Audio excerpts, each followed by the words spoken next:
Welcome back to the Profitable Mindset Podcast. You know, we always talk about getting those gains right, but are you leaving money on the table? Today, we're going to be talking all about exit strategies so you can sell those stocks for maximum gains. Oh, it's going to be good. It's so important. So many people focus on when to buy, but knowing when to sell Yes. can make you so much more successful. Yes, exactly. And I think we've all been there. You buy something, and then what do? And then it just sits there, and then it goes down. Yeah. And you're like, oh, I wish I'd had an exit strategy. Exactly. So we're going to give you a framework today on really how to think about selling your stocks. Perfect. And you are the perfect person to help us with this because you're out there in the market doing this day in and day out. Yes.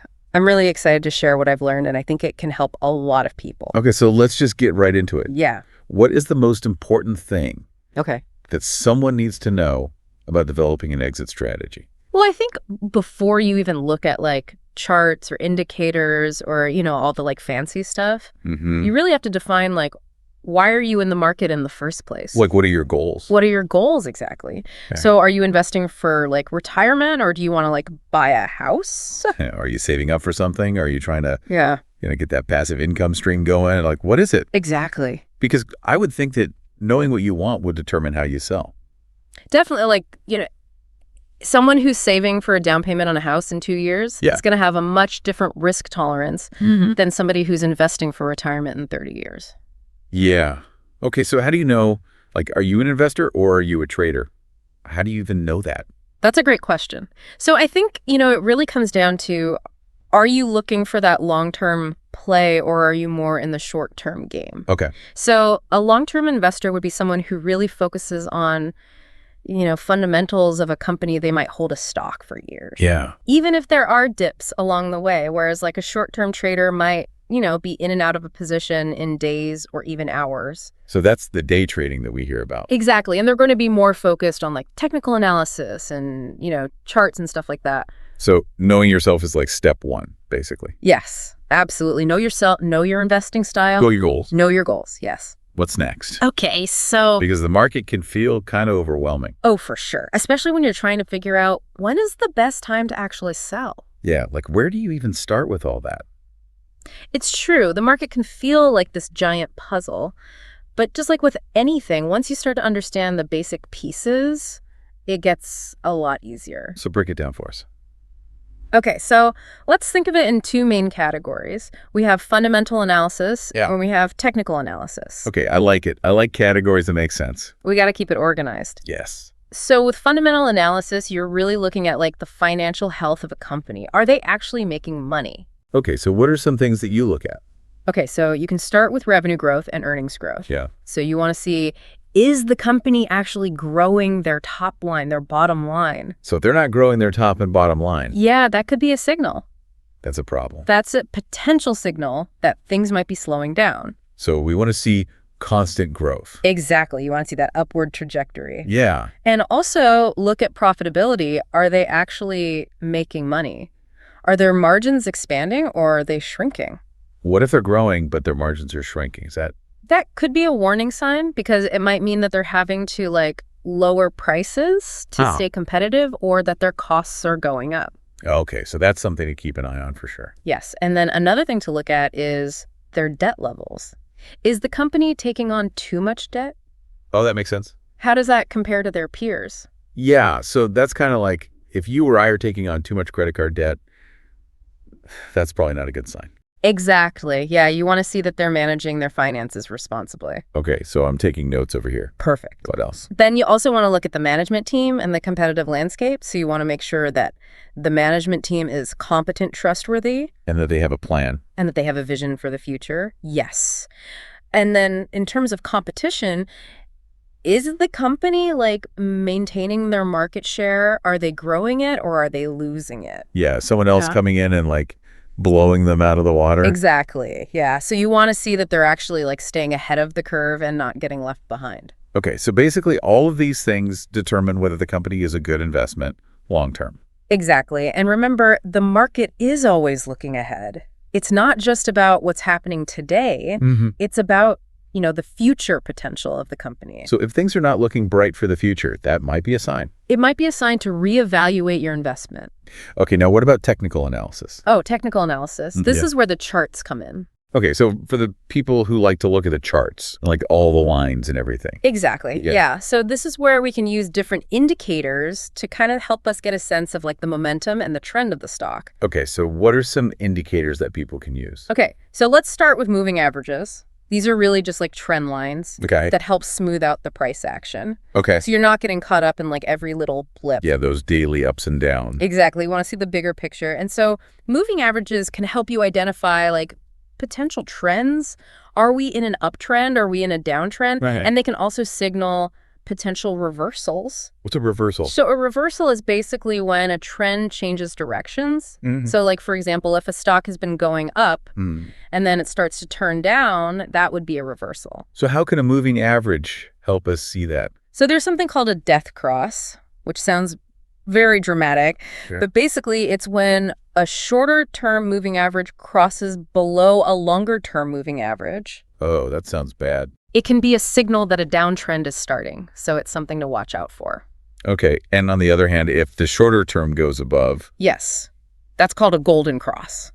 oh, okay, much better. Much more optimistic. Okay, so we're looking for golden crosses, Yes, definitely. not death crosses. No, death crosses are not our friends. Got it. All right, what about the RSI? Tell us about that. Yes, the RSI, so that stands for the Relative Strength Index, Okay, and this is a momentum oscillator. okay. I feel like that's a very technical term. Yeah, but it's not as complicated as it sounds. Okay, good. Basically, it just measures like the strength of the price movements, Okay. and it gives you a reading between 0 and 100. All right. So typically, if the RSI is above 70, that's considered overbought. Overbought. Yes, like the stock has gone up too far too fast. Okay, so what does that tell us? It could mean that a pullback is coming. Like it might be time to take some profits, Oh. or at least to like be a little bit more cautious. Okay. And then on the other hand, if it's below 30, Yeah, if it's below 30, that's considered oversold. oversold. Yes, so it might be a good buying opportunity. Oh, I'm seeing a pattern here. Yes, there are these like extremes Yeah. that can give you some clues. Okay, I like it. I like it. Now remember, no indicator is perfect. Of course. You always want to use them in conjunction with other forms of analysis. So don't just rely on one thing. Exactly. Yeah, it's like having multiple tools in your toolbox. Yeah, it makes sense. Yeah. Okay, so I've got moving averages and we've got RSI. What else is in that toolbox? Okay, so another popular indicator is Bollinger Bands. What are Bollinger Bands? Okay, so Bollinger Bands, they basically help you visualize volatility. Volatility being the ups and downs. Exactly. Yeah, how much the stock price is like swinging around. Okay. And they consist of like a middle line, which is a moving average, and then two bands that are above and below the moving average. So it's like a channel. It's like a channel, yeah. And the width of the channel kind of tells you how volatile the stock is. So if the channel is wide, it's very volatile. Exactly. Yeah, if it's narrow, it's less volatile. Okay, so how can we use those as sell signals? Okay, so one way is if the stock price breaks above the upper Bollinger Band, that could be a signal that like a breakout is happening. So it's like going It's not going rogue. rogue, exactly. That's probably a good time to sell. It could be, yeah, it could mean that the uptrend is continuing, Okay. but you want to be careful because sometimes those breakouts can be false. Oh, okay. So just because it breaks out doesn't mean it's going to the moon. Exactly. You don't want to get too excited. Okay, so what about if it breaks below the lower band? Yeah, if it breaks below the lower band, that could be a signal of a breakdown, So it's like like it's going down. Yeah, yeah. And that might be a good time to consider selling. Oh, okay. So again, you want to use this in conjunction with other indicators Right. and with your fundamental analysis. But we're using all the things. all the things. Yeah. Gotcha. You got to be a detective. You got to be a detective. I love this. Yeah. This is a lot of great information. I know we're just getting started. I know we're just getting started. We've got more to talk about, but we're going to have to take a quick break. Okay. We'll be back in a flash to talk more about exit strategies. So stay with us. Okay, so we've talked about the fundamentals, the technicals, but there's another layer to this whole exit strategy thing. Yeah, what's that? Our psychology. Oh, our brains. It's our brains. Yeah, like how do we actually like manage our emotions when it comes to selling? Yeah, because that can be tough. Oh, it's so tough. Like we've all been there, right? You see a stock like skyrocketing and you're like, I got to get in on this. Even if it doesn't make sense. Even if it doesn't make sense, yeah, that's FOMO, fear of missing out. Oh, yeah. And it can really like cloud our judgment. Yeah, and then on the other hand, there's that like fear of loss. Oh yeah, loss aversion. It's like the pain of a loss feels so much worse than the pleasure of a gain. Yeah. Why is that? It's just how our brains are wired, I guess. So we hold on to those losing stocks for way too long. Exactly. Yeah. Yeah, we're like, oh, it's got to come back up. It's got to come back up. Yeah. But sometimes it doesn't. Yeah, and then we lose even more money. Exactly. So how do we like combat this? Yeah, what do we do? Well, I think the first step is just to be aware of it, like to recognize that these biases exist. Okay, so know thyself. Know thyself, yes. Okay. And then one technique that I found helpful is to reframe losses as like tuition payments. Tuition payments. Yeah, like you're learning a lesson. Okay. You're paying for it, but you're getting something out of it. Okay, so instead of getting upset about it, just think about it as a learning experience. Exactly. Yeah. Every mistake is an opportunity to learn and grow. I like that. Yeah. Okay, so what about overconfidence? Is that something that can affect us too? Oh, yeah, for sure. Especially when you've had like a winning streak, you start to feel like you can predict the market. Yeah. But the market is always full of surprises. Yeah, it's humbling. It is very humbling. Yeah. So it's important to stay grounded and to remember that no one can predict the future with 100% certainty. Okay, so don't get cocky. Don't get cocky. Yeah. Okay, what about taxes? We haven't really talked about that. Oh, yeah. Taxes. We can't forget about taxes. Because it's not what you make. It's what you keep. It's what you keep. Exactly. So how can we minimize our tax liability when we're selling stocks? Okay, so one strategy is called tax loss harvesting. Okay. And this is where you can actually use your losses to your advantage. How do we do that? So basically, you sell losing investments to offset gains from winning investments. Oh, okay. So it's like canceling each other out. Exactly. Yeah. So let's say you have a stock that's up $10,000 and another stock that's down $5,000. Okay. You can sell that losing stock and use that loss to offset the gain from the winning stock. So you only pay taxes on $5,000. Exactly. Yeah. So it can really reduce your tax bill. That's a good strategy? Yeah. And it's something that you can do throughout the year, but it's especially helpful like towards the end of the year. When you're getting ready for tax season. Exactly. Okay, now what about those tax-advantaged accounts like IRAs and 401ks? Yeah. How do those work? Okay, so with those accounts, your investments grow tax-deferred or even tax-free, Oh, wow. depending on the type of account. So it's a great way to like shelter your money from taxes. And let it grow. And let it grow, yes. Okay, so those are definitely something to look into. Definitely. Yeah, they can make a big difference in your long-term returns. All right, we are learning so much today about exit strategies. I'm glad you're enjoying it. This is great stuff. So I think it's time to like put it all together Yeah. and talk about like how do you actually build an exit strategy that's personalized for you? Because we've talked about all these different pieces. Yeah. But how do we put them all together into a plan? Right. Okay, so think of it like building a house. Okay. You need a solid foundation, Okay. you need a framework, and then you need like the finishing touches. Okay. I like that analogy. So the foundation is your goals. Right back to those goals again. Back to those goals, yes. You got to know, like, why are you investing? Or what are you trying to achieve? And then once you have that foundation, you can start building the framework, which is your entry and exit rules. Okay, so like, when do I buy and when do I sell? Exactly. Yeah. So this is where your knowledge of fundamental analysis, technical analysis, market trends all comes into play. So for example, Yeah. we might buy a stock if it's, below a certain valuation, Mm-hmm. and then we might sell it when it reaches our target price or if it breaks below a support level. Exactly. Yeah. Or you might sell it if the company's earnings start to decline or if they announce a major layoff. So we're basically like writing a set of rules for ourselves. Yes, exactly. Like a rule book for your investments. Okay, I like that. Yeah. And then along with those rules, you also need to set risk limits. Oh, it's important. So important. How much are you willing to lose on any given trade? Yeah, What's your maximum drawdown tolerance for your entire portfolio? so that we don't lose everything. Yeah, you got to protect your capital. Okay.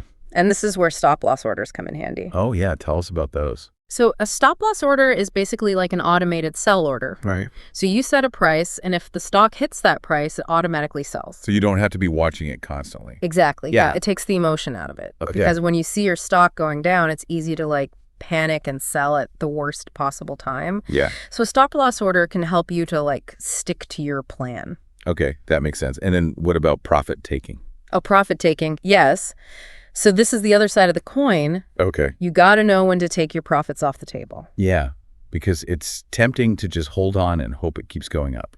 It is tempting, But the market is cyclical. Yeah, what goes up must come down. Exactly. And you don't want to give back all your gains.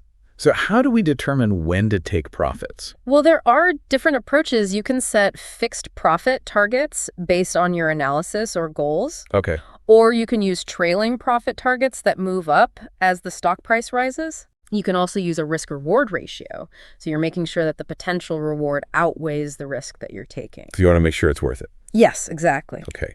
I'm getting the sense that there's not like one right way to do this. No, there isn't. It really depends on your individual circumstances, your goals, your risk tolerance. Your personality even. Yeah, your personality, exactly. So it's really about finding what works best for you. Okay, so let's talk about time frames, because I would think that someone who's a short-term trader versus someone who's a long-term investor would have very different exit strategies. Oh, definitely. Yeah, your time horizon is a huge factor. Okay, so how does that play into it? Well, if you're a long-term investor, you're probably more willing to ride out those short-term fluctuations in the market. Yeah. But if you're a day trader, you're making decisions on a much shorter time frame. Yeah, like minutes or hours. Exactly. So your exit strategy is going to be much more sensitive to like small price movements. Okay, so time horizon matters a lot. It matters a lot, yes. All right, now we've talked about fundamentals, technicals, psychology, taxes, time frames. How do we like put all of this together into an actual plan? Okay, so here's a checklist for you. What? First, take a look at your current portfolio. Mm-hmm. Does each holding still align with your goals? Yeah. Are there any positions that you might need to sell based on their performance over time, their valuation? So it's like spring cleaning your portfolio. It is like spring cleaning. Yes. Yes, get rid of the clutter. Okay. And then once you've assessed your current holdings, it's time to define your selling triggers. Okay, what does that mean? So basically, what specific criteria will signal to you that it's time to sell? Okay, so like what price point or what news event or... Exactly, yeah. So the more specific you can be, the better. Okay. And then once you have those triggers defined, you need to choose a selling strategy that aligns with your investment style. Okay, so are we value investors? Are we growth investors? Are we momentum traders? Exactly. Okay, and then once we know that, then we can figure out Yeah. how we're going to sell. Okay, and then super important, set profit and loss limits. Those boundaries. The boundaries, yes. So you don't want to let your emotions get the best of you. Yeah. So you got to decide in advance, like how much are you willing to gain before you take profits, and how much are you willing to lose before you cut your losses. So that's our like risk management plan. Exactly. Okay. And then don't forget about taxes. Always those taxes. Always the taxes, yeah. Yeah. So factor in capital gains taxes when you're making your selling decisions. Okay. You might want to consider holding onto stocks for longer to qualify for the lower long-term capital gains rate. Right. Yeah, that makes sense. Okay. And then last but not least, document everything. Write it down. Write it down. Yes. So write down your rules, your triggers, your risk parameters, your tax strategies. Okay. This will help you to stay accountable and to avoid making impulsive decisions. So it's like having a contract with yourself. It is like a contract. Yes, you're making a commitment to Good, yourself. I like that. Yeah. And remember, your plan is not set in stone.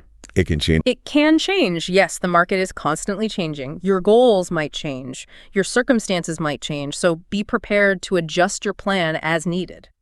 But do it thoughtfully. Thoughtfully, yes, not out of panic. Right, okay, this is a lot to take in, but it's all good stuff. It is good stuff. And remember, practice makes progress. So the more we do this, The better we'll get at it. the better we'll get at it all right now. Yeah. I think it's time to talk about something that can be really tough for a lot of investors. What's that? The emotional side of selling. Oh, yeah, the feels. The feels. Yeah. It's real. Because sometimes, even when we know logically that it's time to sell, our emotions get in the way. Absolutely. Our emotions can really sabotage our best laid plans. Yeah. So how do we deal with that? Well, first of all, we need to recognize that it's normal to feel emotional about money. Yeah. Money is tied to our security, our freedom, our dreams. Yeah. It's not just numbers. It's not just numbers, it's emotional. Uh-huh. And the market is designed to exploit those emotions. Oh, how's this? Well, think about it. All those headlines, all that market commentary, all those flashing red and green numbers on your screen. Yeah. It's all designed to trigger an emotional response in you, To get us to react. to get you to react exactly. But reacting is usually the wrong thing to do. Exactly. Yeah. Yeah. When we react, we tend to make impulsive decisions. Look. We buy high, we sell low, we chase those hot stocks, we panic when the market dips. So we need to be more mindful. We're mindful. Yes, we need to respond, not react. Okay, so how do we do that? Well, it takes practice, but one helpful technique is to simply take a step back. Okay. Breathe deeply and try to detach yourself from the emotional roller coaster of the market. Okay. Ask yourself, is this decision aligned with my plan? Right. Am I making this decision based on logic and reason, or am I letting my emotions get the best of me? So it's about creating that space between the stimulus and the response. Exactly. Yeah. Yeah, you want to give yourself time to think things through rationally. Okay, that makes sense. Yeah. Now, I think one of the most common emotions that investors struggle with is fear. Oh, fear. Yes, fear of loss, fear of missing out, fear of making a mistake. Yeah, fear can be paralyzing. It can prevent us from taking action, or it can cause us to take the wrong action. So how do we overcome fear? Well, I think knowledge is a powerful antidote to fear. Okay. The more you understand about the market, the more confident you'll feel. So the more we learn, The less we'll fear. the less we'll fear, exactly. Yeah, and it's also important to have a plan, like we talked about earlier. Right. When you have a plan, you feel more in control. You're not just reacting to whatever the market throws at you. You're driving the car. We're driving the car, yes. Okay. And then another helpful tip is to focus on the long term. Okay. Remember that the market goes up and down in the short term, Yeah. but over the long term, it has always trended upwards. So it's about riding out those waves. Exactly, yeah. Don't let the short-term noise distract you from your long-term goals. Okay, so knowledge plan, long-term focus. Yeah, those are some key ingredients for overcoming fear. And building confidence. And building confidence, yes. I like it. All right, so we've talked about fear. Let's talk about greed, because that can be just as dangerous. Oh yeah, greed can make us do some crazy things. It can make us chase those hot stocks. It can make us hold on to winners for too long. It can make us take on too much risk. So how do we keep greed in check? Well, I think gratitude is a good antidote to greed. Gratitude. Yes, like taking the time to appreciate what you already have Okay. can help you to not be so focused on getting more. So being content with what we have. Yes, exactly. And it's also helpful to have realistic expectations. Okay. Don't expect to get rich quick. Yeah. Investing is a marathon, not a sprint. Okay. So be patient, be consistent, and don't try to time the market. Okay, so gratitude, realistic expectations. Yeah. And then another helpful tip is to have a financial plan. Okay. When you know how much money you need to achieve your goal, you're less likely to be tempted by those get-rich-quick schemes. Right, because you have a roadmap. You have a roadmap, yes. You know where you're going and how to get there. Okay, so those are some good tips for managing greed. Yeah, I hope so. This is all really great information. I'm glad you're finding it helpful. I'm learning a lot. Awesome. I feel like we're just scratching the surface here. I know there's so much more we could talk about. But we're going to have to take a break. Ay. We'll be right back to talk more about exit strategies, so stay with us. Okay, so we've covered a lot of ground already when it comes to exit strategies, but there's one more piece of the puzzle that we need to talk about. Taxes. Taxes, yeah, everyone's favorite topic, right? Not always the most exciting, but definitely important. Yeah, because it's not just about making money in the market. It's about keeping it. It's about keeping it, exactly. So how can we make sure that Uncle Sam isn't taking too big of a bite out of our profits? Okay, well, first of all, you need to understand the difference between short-term and long-term capital gains. Okay, so short-term versus long-term, what's the difference? So short-term capital gains are profits that you make from selling an asset that you've held for less than a year. Okay. And those gains are taxed at your ordinary income tax rate, which can be pretty high. Yeah, especially if you're in a high tax bracket. Exactly. But if you hold an asset for more than a year, then those gains are considered long-term capital gains, and they're taxed at a much lower rate. Oh, okay, so holding on for longer can actually save you money on taxes. Exactly. It pays to be patient. I like that. Okay, so what about tax loss harvesting? We talked about that a little bit in the last episode. Can you remind us how that works? Sure. So tax loss harvesting is basically using your losses to offset your gains. Okay. So let's say you have a stock that's up $10,000 and another stock that's down $5,000. You can sell that losing stock and use that loss to offset the gain from the winning stock. So you're basically reducing your taxable income. Exactly. Yeah. And that can save you a lot of money come tax time. Okay, so that's definitely a strategy to keep in mind. And it's something you can do throughout the year, but it's especially useful towards the end of the year when you're doing your tax planning. Okay, so kind of like a year-end cleanup. Exactly. All right, now what about those tax-advantaged accounts like IRAs and 401ks? How do those factor into all of this? Okay, so those accounts are amazing for tax savings because your investments grow tax-deferred or even tax-free, depending on the type of account. So you're not paying taxes on those gains until you withdraw the money in retirement. Exactly. Yeah. Yeah, so it's a great way to shelter your money from taxes and let it grow over time. Okay, so definitely something to look into if you're not already using those accounts. Absolutely, yeah. Well, I think we've covered just about everything when it comes to exit strategies, I think so. from fundamentals and technicals to psychology and taxes. Yeah, we've really hit it all. It's been a lot of information, but I hope it's been helpful for our listeners. Me too. I think it's so important for people to understand these concepts so they can make informed decisions about their investments. Because knowledge is power. And at the end of the day, it's all about achieving your financial goals. That's right. So whether you're a seasoned investor or just starting out, I hope you've taken away some valuable insights from this episode. Me too. And remember, investing is a journey. It's not a destination. So keep learning, keep growing, and keep striving towards your financial dreams. That's the key. All right, that's it for this episode of the Profitable Mindset Podcast. Thanks for tuning in, and we'll see you next time.